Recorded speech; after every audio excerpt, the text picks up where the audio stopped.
जी वसावा जो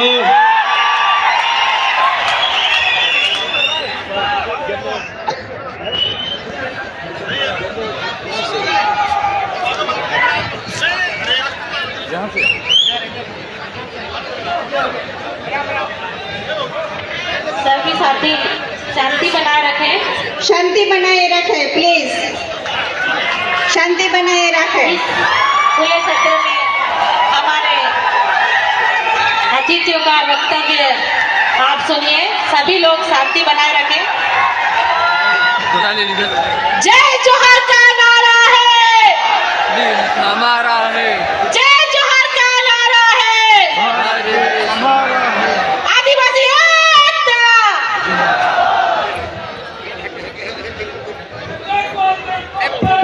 हेलो आदिवासी शेर आया, शेर आया। आदिवासी एकता परिषद द्वारा आयोजित 32वां आदिवासी एकता सांस्कृतिक महासम्मेलन में यहाँ उपस्थित सभी वडीलगण, युवा साथी, माताएं, बहनें, सभी को मेरा उलगुलान, जय जोहार, आपकी जय, स्वकथा पितृ की जय, प्रकृति की जय और जय भील प्रदेश।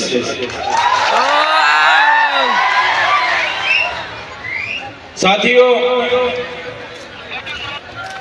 माना जाता है कि करीबन 60 लाख साल पहले मानव सभ्यता का अस्तित्व इस पृथ्वी पर हुआ।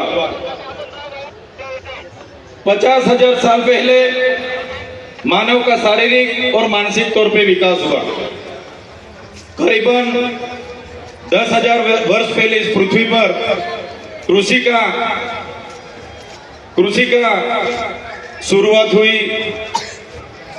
जब से कृषि की शुरुआत हुई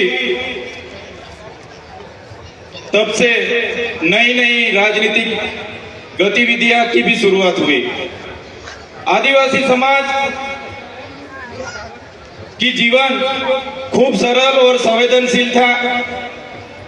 साथ ही प्रकृति पूजक और प्रकृति मूल्यों पे चलने वाला था। सहकारिता पर टिका हुआ था। खुद आदिवासी समाज स्वायत्तता, स्वतंत्रता और स्वावलंबन था। जैसे जैसे समय बढ़ता गया, जैसे बाहर के लोगों ने यहाँ आना शुरू कर दिया, जैसे बाहर से आर्य आए, शक आए, होण आए, और यहाँ जो आदिवासी बसा हुआ था, मूल मालिक था, यहाँ की संपत्ति पर कब्जा जमाने के हेतु उन्होंने यहाँ जो सरदार थे, हमारे छोटे मोटे कस्बे कबीला के सरदार थे, राजा थे, रजवाड़े थे, उन आदिवासी राजाओं के साथ संघर्ष हुआ। संघर्ष में कई सारे हमारे कस्बा कबीले के सरदार, कई सारे राजा उस संघर्ष के दौरान हार गए। कहीं ना कहीं बाहर के लोगों ने यहाँ पे आधिपत्य जमाया। बाद में धीरे धीरे चलते हुए हम देखेंगे तो उन लोगों के साथ ही साथ विदेशी फ्रेंच आए, पोर्टुगीज आए, स्पेनिश आए, अंग्रेजों आए, मुगल आए, कई सारे लोगों ने इस देश पे आकर यहाँ की संपत्ति को, यहाँ की खनिज संपदा पर अपना अपना कब्जा जमाया। ऐसे ही चलता रहा। जो आदिवासी अपने प्रकृति पूजा, स्वावलंबन, स्वतंत्र, स्वायत्त, खुद की कमी, खूब कम चीजों पर अपना जीवन जी रहा था, उस आदिवासी को कहीं ना कहीं इस संघर्ष में उतरना पड़ा और कहीं ना कहीं अपनी प्रकृति से, अपनी संस्कृति से, अपनी समाज से उसको बिछड़ना पड़ा।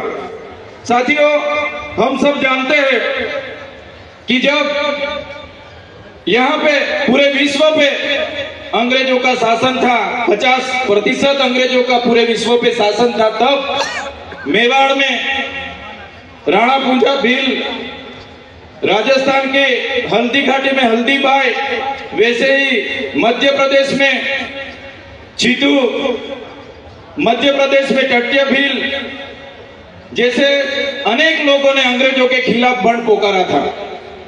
जैसे महाराष्ट्र की बात करें, खाज्या नायक, उमिया नायक, यहाँ के जितने भी उस समय के क्रांतिवीर थे, अंग्रेजों के खिलाफ अपनी अपनी लड़ाई लड़ रहे थे। हमारे गुजरात की बात करें, कोटला मेहता, केसरी सिंह जैसे लोग वहां भी क्रांति कर रहे थे। ऐसे ही सभी लोगों ने क्रांति की, अपनी अपनी जगह पे जितना हो सके उतनी क्रांति की।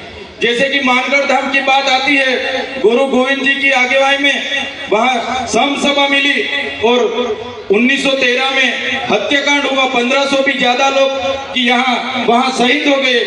इतनी सारी देश की आजादी में हमारे लोगों का योगदान रहा। देश आजाद हुआ 1947 में। देश आजाद होने के बाद तब तो माना जाता था कि देश आजाद हो गया, लेकिन जो लोकतांत्रिक सरकारें इस देश पे शासन पे आई तो अंग्रेजों की जो भी कानून व्यवस्था थी वही कानून नीतियां चलती रही। तो साथियों, देश तो पूरा आजाद हो गया, लेकिन फिर भी आदिवासी समाज आज भी अब खुद गुलाम की महसूस कर रहा है। अब और हम सब जानते हैं, कई सारी पार्टियां बनी, कई सारे धर्म संप्रदाय आए, कई सारे संगठन बने, लेकिन अपनी अपनी संख्या बढ़ाने के अलावा किसी ने भी कुछ नहीं किया। सबसे बदतर परिस्थिति इस देश में कोई किसी की होगी तो हमारे आदिवासी समाज, जो मूल निवासी समाज बोला जाता है, मूल मालिक समाज बोला जाता है, इस समाज की इस देश में हुई है। साथियों, जब इस देश में विकास की बात आई, जब इस देश में बड़े बड़े बांध बनने लगे, खोदान होने लगे, बड़े बड़े कारखाने बनने लगे, रोड बनने लगे, नहरें बनने लगी, रेलवे बनने लगा, सरकारी आवास बनने लगे, तो सबसे ज्यादा किसी को विस्थापित किया होगा तो भारत देश में आदिवासियों को विस्थापित किया है। आज भारत देश का 1,40,00,000 लोग आज विस्थापित हुए हैं। खुद प्रकृति के साथ जीते थे, अपनी संस्कृति थी, अपनी समाज के साथ रहते थे, फिर भी आज 1,40,00,000 लोग अपने समाज से छिन्न भिन्न हो गए। आज मूल मालिक की परिस्थिति कैसी हो गई है? आज मूल मालिक को मजदूर बना दिया गया है। आज भारत देश की बात करें, 80% आदिवासी आज भी गरीबी रेखा के नीचे जी रहे हैं। 80% लोग आज भी गरीबी रेखा के नीचे जो जी रहे हैं वो आदिवासी है।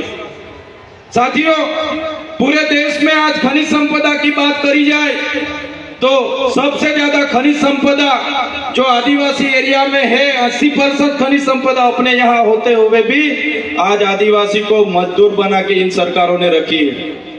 तो साथियों, आदिवासी एकता परिषद यही सिखाता है कि आदिवासी कौन था, कहां से आदिवासी आए, क्या हुआ। तो आदिवासियों का इतिहास बहुत पुराना है।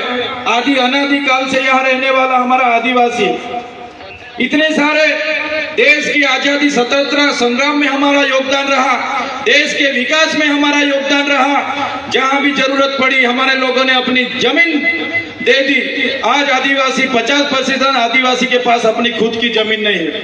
आज देश में 8% आदिवासी बस रहा है, लेकिन आज देश में 1% भी जमीन आदिवासी के पास नहीं है। साथियों, ये मूल मालिक की हमारे देश में ये हालत इन सरकारों ने बनाई है।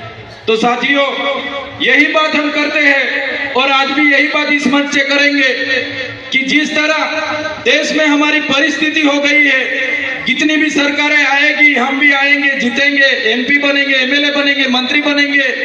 जितनी भी पार्टियां आएंगी, जो गैर आदिवासी की पार्टी होगी वो रिमोट उनके पास रखेगी, हम मंत्री तंत्री या कुछ भी हो जाएंगे, लेकिन आदिवासी की बात रखने के लिए कोई हमारे सामने नहीं आने वाला। साथियों, हम मन से हर बार कहते रहे और आज भी यही बात दोहराएंगे कि हम जिस इलाके से आते हैं वो आदिवासी इलाका है। हम अपनी आदिवासी एसटी सर्विस से अनामत रिजर्व बैठक से एमएलए बने हैं। तो जब भी हमारे समाज के लिए लड़ना होगा, जब भी हम हमारे समाज के लिए बोलेंगे, जब भी हम हमारा भील प्रदेश के लिए बोलेंगे और हमारी पार्टी जिस दिन हमें रोकेगी, इस दिन हमारे पार्टी के लिए हम पहले रिजाइन करेंगे। साथियों, आदिवासी का उत्थान, आदिवासी का उत्थान, आदिवासी का स्वायत्त राज होगा तभी आदिवासी का उत्थान होगा। आज आदिवासी एमएलए एमपी बने हैं, लेकिन जो मेन पोस्टिंग है सीएम है वो आदिवासी नहीं है। ट्राइबल एडवाइजरी की कमेटी आदिवासी के नहीं है, यहाँ के अधिकारी एनजीओ हमारे आदिवासी के नहीं है, इसलिए आज आदिवासी के बारे में कोई सोच नहीं रहा है। साथियों, आजादी के 78 साल हो गए। आज सरकार अमृत काल मना रही है, अमृत महोत्सव मना रही है। आज सरकार कह रही है कि विकास हो गया, विकास हो गया, विकास हो गया। ऊंची ऊंची प्रतिमा बना देने से, बड़े बड़े बिल्डिंग बना देने से, बड़े बड़े बांध बना देने से, अच्छे अच्छे रोड बना देने से आदिवासियों का विकास नहीं होगा। आदिवासियों का विकास तब होगा जब आदिवासियों का स्वशासन आएगा, जड़ जंगल जमीन और खनिज संपदा पर आदिवासियों का अधिकार होगा, अनुसूची 5 लागू होगी, पैसा 1 लागू होगा, सीएम आदिवासी होगा, ट्राइबल एडवाइजरी कमेटी का आदिवासी होगा, तब आदिवासी का विकास होगा। आजादी के 78 वर्ष के बाद भी आज हम लोग हमारे एरिया में टीचर के लिए आंदोलन कर रहे हैं, सड़क के लिए आंदोलन कर रहे हैं, डॉक्टर के लिए आंदोलन कर रहे हैं, रोड रास्ते के लिए आंदोलन कर रहे हैं, पीने का पानी के लिए आंदोलन कर रहे हैं। तो कब तक आंदोलन करते रहेंगे? कब तक धरना देते रहेंगे?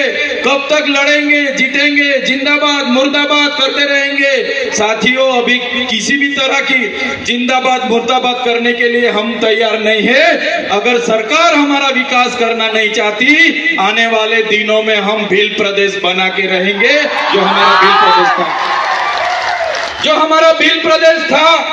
आजादी के बाद उस भील प्रदेश को महाराष्ट्र, मध्य प्रदेश, राजस्थान और गुजरात में बांट दिया है। आज भी हम लोग बॉर्डर लेस होके हमारा रोटी बेटी का व्यवहार आज भी चल रहा है। हमारी पूजा विधि, जन्म विधि, मरण विधि आज भी सेम है। आज भी हम लोग, हमारी बोली भाषा, हमारा पहरवेश, हमारा नाच गान आज भी हम चारों राज्यों में है। साथियों, ऐसे लड़ने का अभी टाइम नहीं है। सरकार को हम बोलना चाहते हैं, सरकार ऐसे ही करेगी। विकास के नाम पे हमको छिन्न भिन्न कर रही है, हमको बांट रही है, धर्म संप्रदाय के नाम पर बांट रही है। तो साथियों, ज्यादा टाइम नहीं लूंगा मैं, लेकिन जरूर इतना बोलूंगा सरकार को कि जिस तरह तेलुगु लोगों को तेलंगाना मिला, तमिल लोगों को तमिलनाडु मिला, मराठाओं को महाराष्ट्र मिला, गुजरातियों को गुजरात मिला, पंजाबियों को पंजाब मिला, नागा लोगों को नागालैंड मिला, झारखंडियों को झारखंड मिला, इसी तरह आने वाले दिनों में हमारे आदिवासियों को भील प्रदेश चाहिए। देश का 29वां राज्य हमको भील प्रदेश चाहिए। भील प्रदेश हम बना के रहेंगे, ये हमारा अधिकार है। संविधान ने हमको अधिकार दिया है। भाषा की तौर पे, जाति की तौर पे हमको भील प्रदेश मिलना चाहिए। मेरे तमाम वडील बुजुर्ग, मेरे युवा साथी, मेरी माता बहनों को भी अपील करता हूं इस मंच से, आने वाले दिनों में जो आदिवासियों का विकास करना होगा तो स्वतंत्र राज चाहिए, और स्वतंत्र राज यही होगा, भील प्रदेश बनेगा तभी हमारा राज आएगा। धन्यवाद। जय जोहार, जय आदिवासी, जय भील प्रदेश। जोरदार तालियां विधायक महोदय के लिए। उसके लिए पहले एक होना पड़ेगा विधायक महोदय, आपके विचार बहुत अच्छे हैं, लेकिन इसके लिए सबको भील लगाना पड़ेगा। वसावा, वसावे, वाली, बारला, बारेला, वो सब छोड़ के सबको भील लगाना पड़ेगा। मेरा सभी वक्ताओं से आग्रह है कि समय कम है, वक्ता बहुत ज्यादा है, और हमें शाम को हमारे विदेशी मेहमानों को भी समय देना है 7 बजे से। तो प्रत्येक वक्ता को 7 मिनट का समय दिया है, 7 मिनट, 7 मिनट्स। इंसान जब मंच पे आता है तभी उसका प्रभाव पता चल जाता है, लेकिन शब्द भी बहुत कीमती है। आपके शब्द 7 मिनट में कितना प्रभाव छोड़ते हैं, वही समाज में सबसे बड़ा मैसेज जाएगा। तो कृपया समय का ध्यान रखें। मैं अगले वक्ता प्रेम किसको बुलाएं? मैं अशोक भाई बागुल जी को आमंत्रित करना चाहूंगी। हमारे वरिष्ठ अशोक भाई बागुल जी। तेरे पेतरे को, तेरे दंगल को सब समझते हैं, तेरे पेतरे और तेरे दंगल को सब समझते हैं। हम आदिवासी जंगल को खूब समझते हैं। ये ज्योतिषी ग्रहों की चाल में मत उलझा, ये ज्योतिषी ग्रहों की चाल में मत उलझा।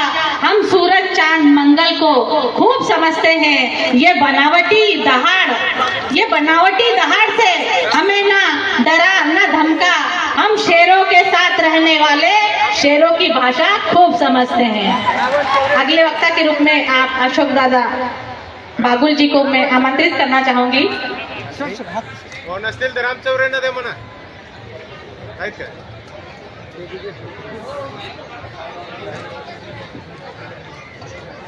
तुम लोग नए हो तो सब्सक्राइब करो, वो जो लाल वाला बटन है उसके साथ सूर्य नमस्कार करो या फिर अनुलोम विलोम, मुझे नहीं पता, बस क्लिक हो जाना।